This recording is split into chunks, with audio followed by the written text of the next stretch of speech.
So without further ado, let me bring on MJ here, who will be speaking for about 20 to 25 minutes. Over to you, MJ. Thank you, Tom. Much appreciated. It's left to me to talk a little bit about the space, the opportunity, where we're going.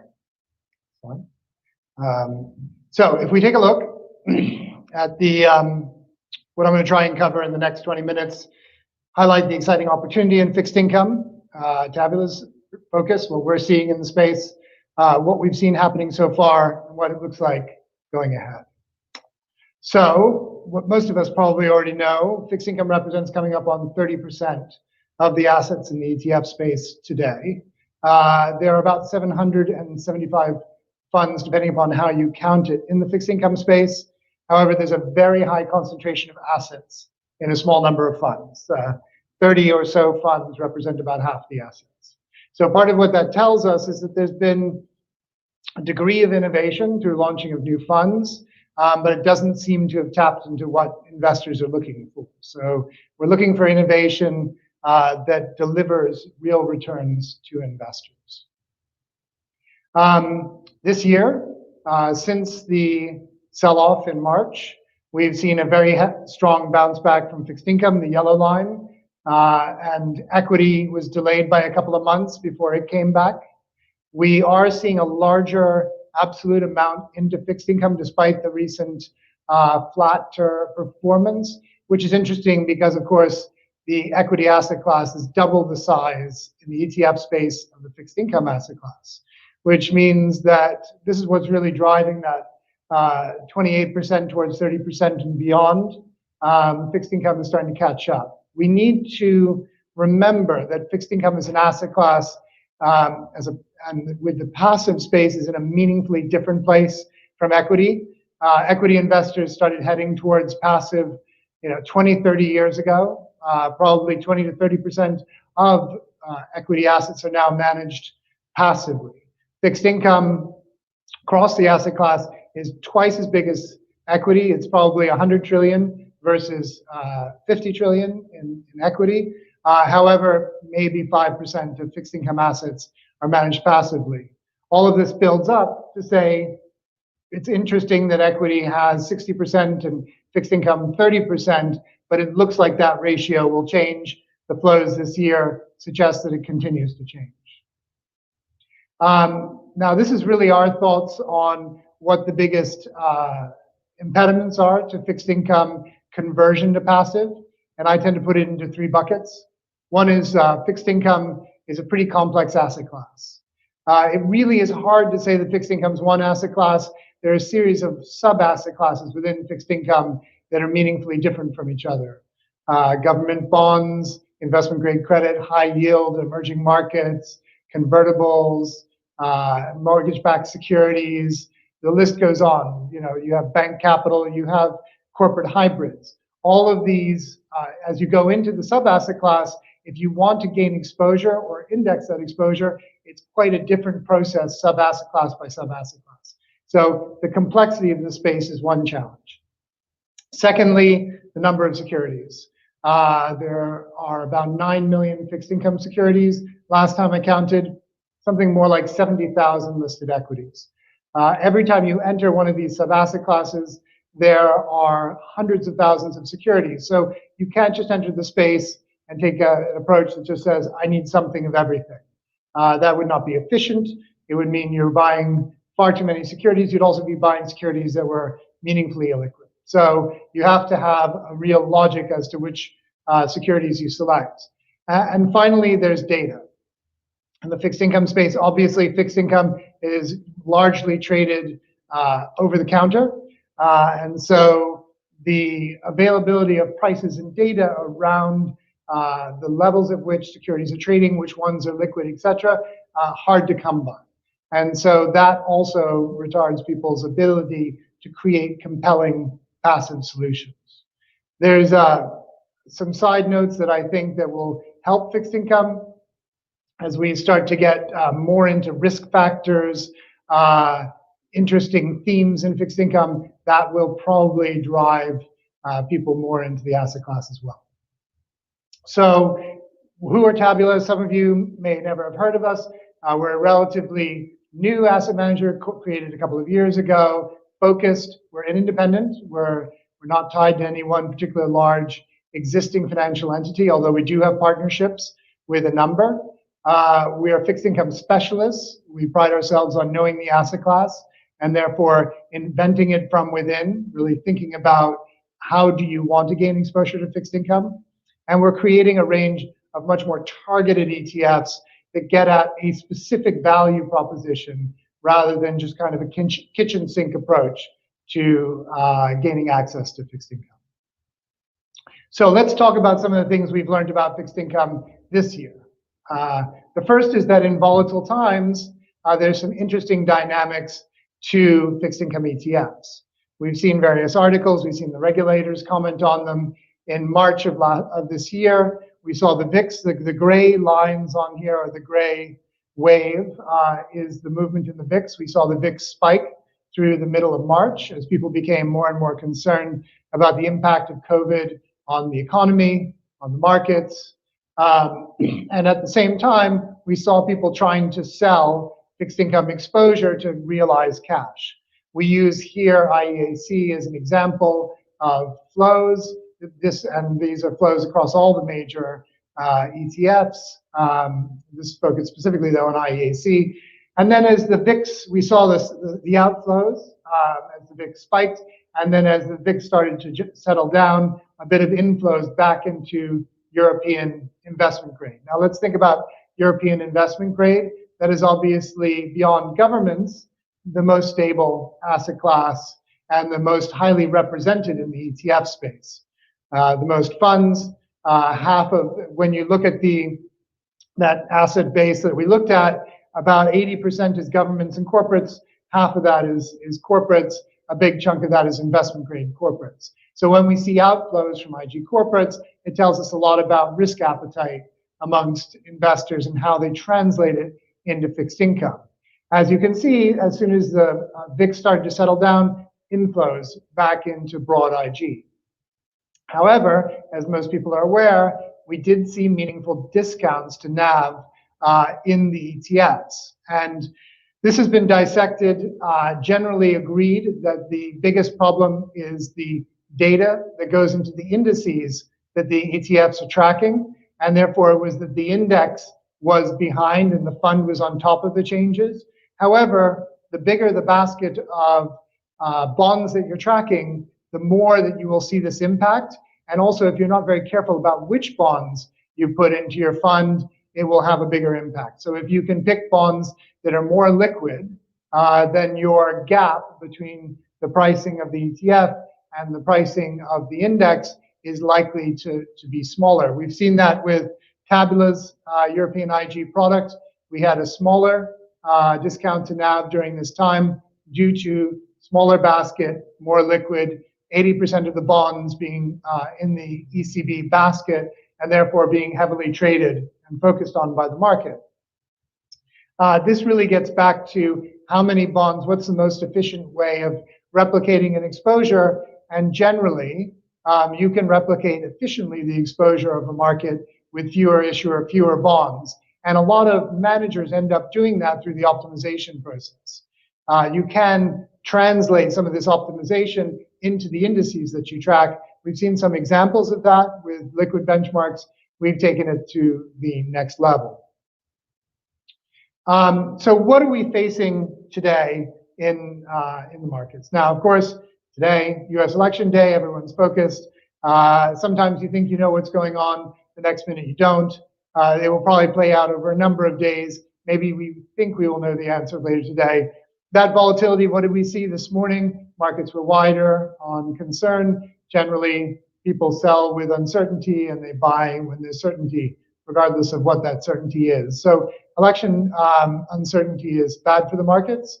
And over the course of last week, we saw a general sell-off in risk assets, both in equity and fixed income. Second challenge we're seeing in the market, obviously, is COVID, the increasing number of cases, the fallout from that, and what does it really mean to the fixed income investor, and is that different from what it means to the equity investor? We have a growing risk of, obviously, a hard Brexit. The closer we get to December 31st without knowing what's going on, There's just a pragmatic problem with, will they come up with a deal and be able to tell us what it is? Over the course of the last 3-4 months, we've seen a meaningful change in the US inflation regime. For 10, 12 years, people have not worried about inflation across the G7 economies. In fact, there's been more of a discussion of deflation. Would the rest of the G7 economies, G10 economies, follow Japan, or were we just in a slightly lower inflation environment?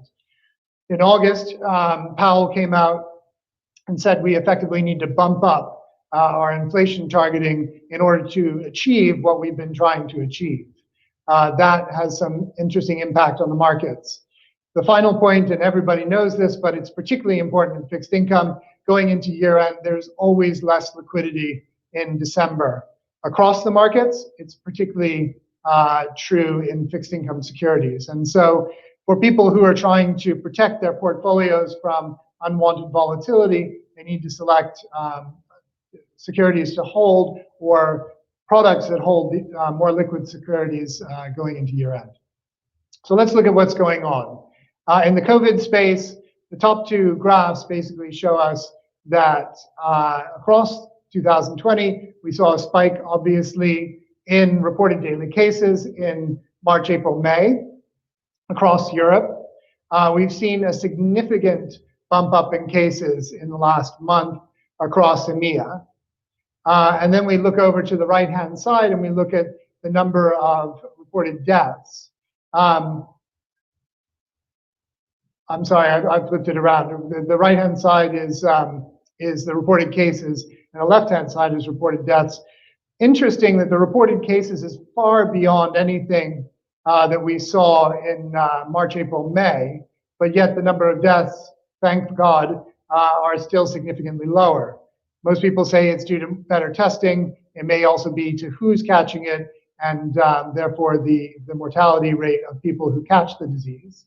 However, it's interesting in the lower side that the VIX index has bumped higher, but it's still much lower than we saw in March, April, May. It obviously bumped higher last week when we saw spreads widen. And if we look at IG spreads, they also popped slightly wider last week, but only on the tune of about 10 basis points. So we're still bumping in around between 50 and 60 basis points on IG spreads, whereas they got as wide as consistently around 120 in the March, April, June space. So the question is, does that mean that when these upper statistics, if they're going to continue that trend, that we're going to see a meaningful jump up in IG spreads? And that's another question in the default space. So this is US high yield defaults. We obviously saw a very large spike in 2009, 10, 11. There's a bit of a delay. Let's call it on the order of at least 6 months from when information becomes available and people get downgraded to when they have a spike in defaults. You can see this in the next graph. In 2020, in the second quarter, we had our worst number of downgrades and also our worst ratio between downgrades and upgrades.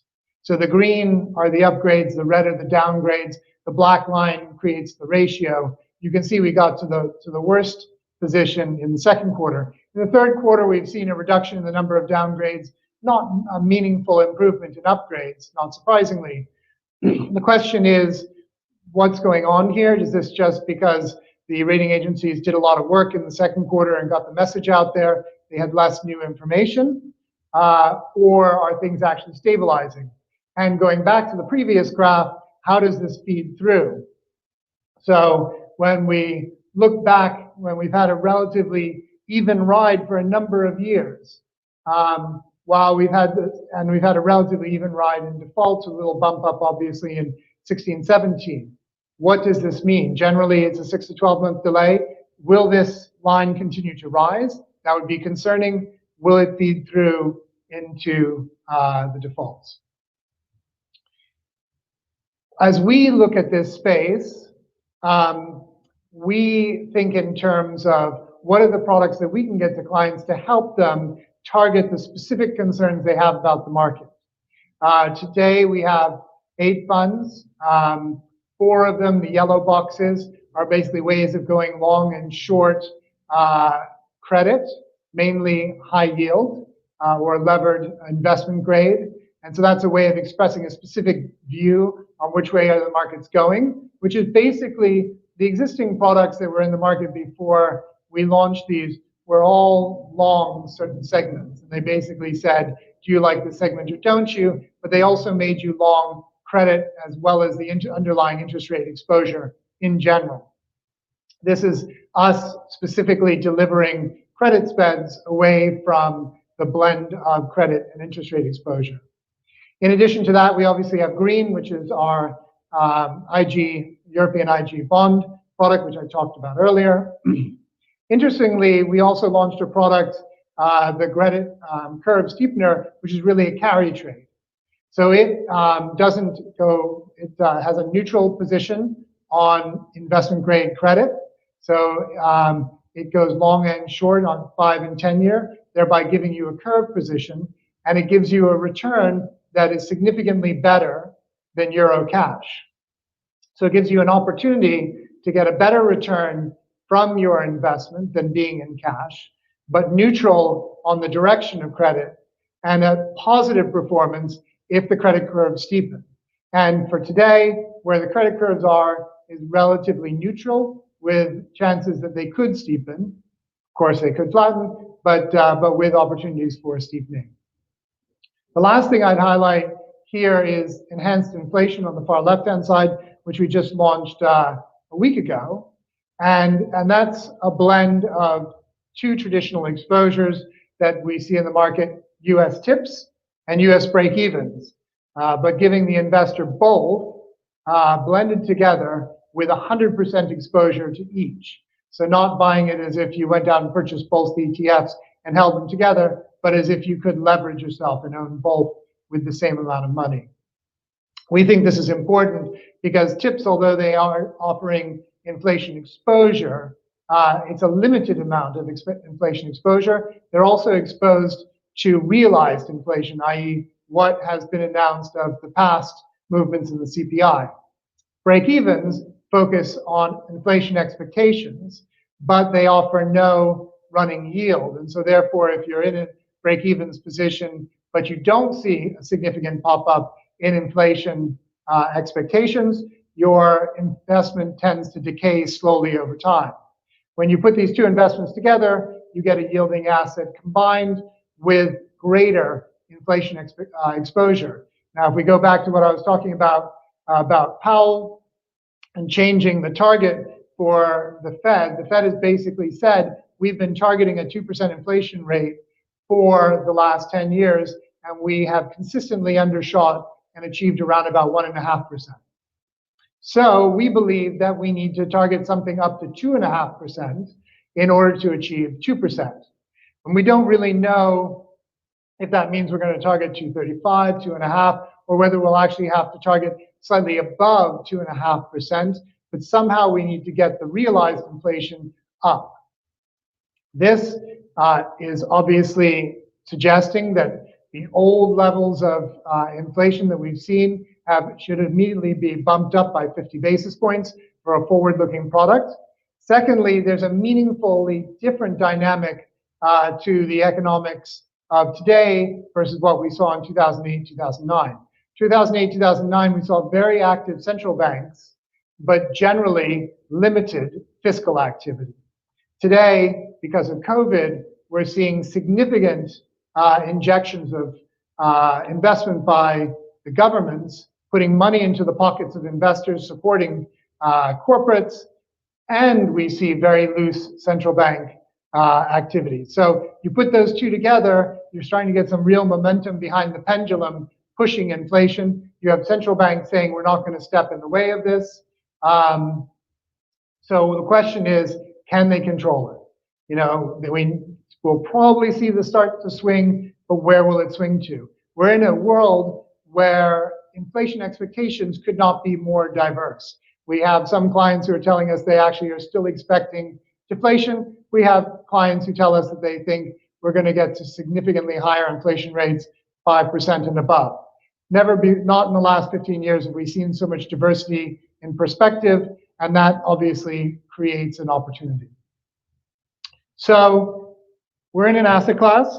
It's an asset class that we think is super exciting from the underlying, basically the macro dynamics of how people invest and how they focus on the asset class.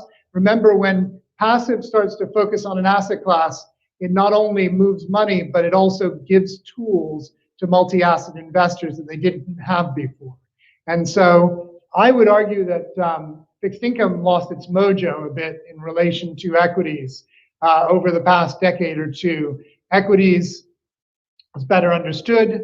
It saw the inflows from the passive investor, and it also started to offer what seemed like the benefits of both capital upside and dividend returns. So why own fixed income? Today, I think it's pretty obvious to all that we're going into a market where dividends are less certain. And so you need the certainty that comes from coupons, fixed income securities, where your legal liability is that you have to pay the coupons, not like a dividend where you pay it if you happen to have the money. We need things that have certainty because people need to build into their portfolios yield that they can count on. And so I think we are starting to see a divergence between using risk for return in the equity space and using fixed income for more certain returns in the cash return space. And that is the opportunity of fixed income. Hopefully, that gives you a little bit of a starting point. We've got some really interesting discussions coming up in the rest of today. I look forward to seeing them myself. Great stuff, MJ. We've had a couple of questions from the audience. One is around what are your thoughts on liquidity risk in times of major distress in the fixed income ETF space? Are there ways to circumvent this risk that is still a potential reality? I think fundamentally, the way we calculate which securities are liquid when we put them into a passive basket needs to be improved. We've spent some time enhancing the tools that we use to identify liquid securities. It's historically been done purely by the size of the bond issue. That is a fundamentally flawed approach because a bond that was issued at 500 million, which is often the cutoff, can often be sold to just a few investors. And once it's owned, it's locked away. Secondly, a 500 million security that was issued 10 years ago and is now a 5-year has fundamentally different liquidity characteristics from a 5-year that was issued 6 months ago.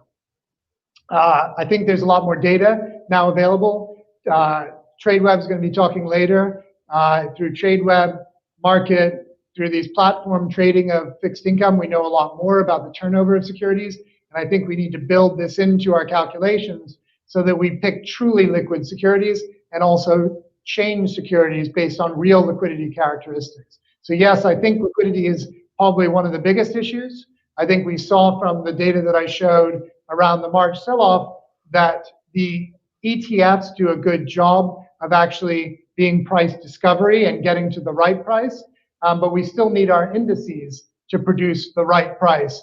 And by picking the right securities in the indices over time, that gap between NAV and index will get tighter.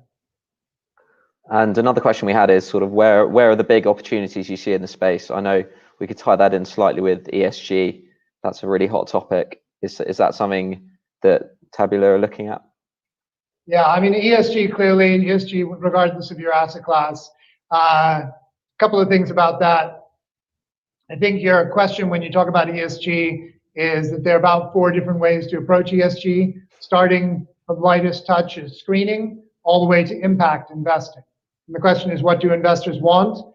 I think the danger is getting behind the curve. I think investors wanted screening a few years ago because they felt like they needed it.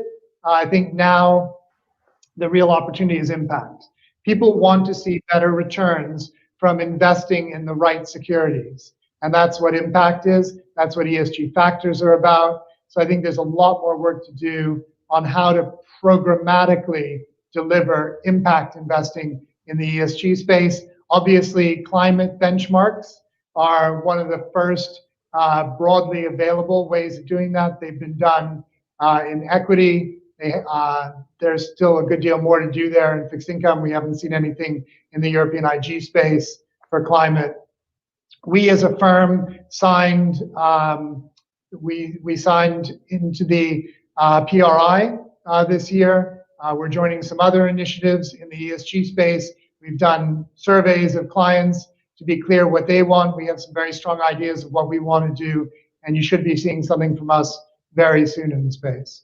Yeah, that's interesting. And just on combining ESG and fixed income, it's obviously there's the argument that you don't have that sort of engagement vote there. What would you say to that as someone who's producing this product? I would argue that fixed income is a place for exclusion. In equities, the idea is that you should do engagement. You should own and vote. In fixed income, you don't vote, but the issuers are in the market all the time. They're constantly in the primary market in order to get more funding, and they need access to the capital markets. And so actually, you have more control as a fixed income investor by voting with your feet. If an issuer's ability to access the fixed income market dries up, they're in very serious trouble.